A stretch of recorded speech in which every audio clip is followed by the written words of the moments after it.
Imagine a bustling, high-security fortress. Inside, valuable treasures, like DNA and proteins, are locked away.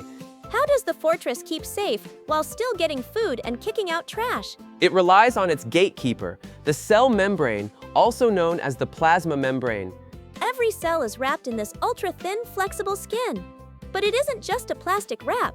It's a living, highly selective security system that decides what enters and leaves the cell. The cell membrane is built primarily of a double layer of special fat molecules called phospholipids.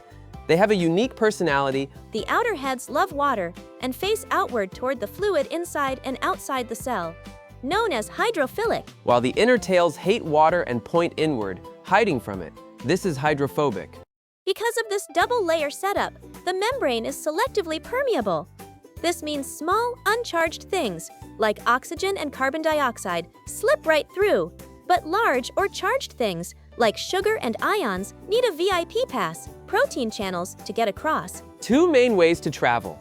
Cells constantly need to move materials across their membrane.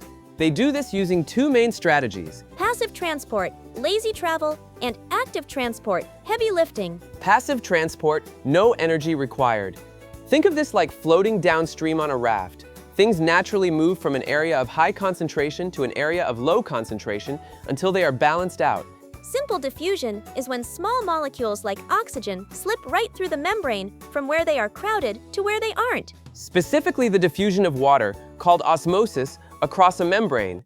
If a cell is surrounded by salty water, water will rush out of the cell to try and balance the salt, which can cause the cell to shrivel up.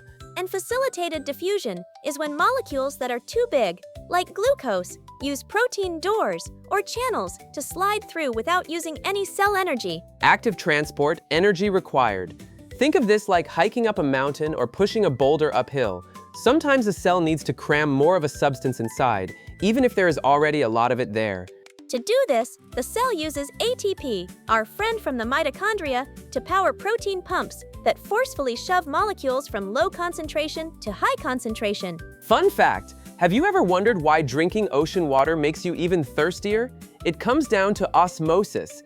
Ocean water is super salty compared to the fluid inside your body's cells.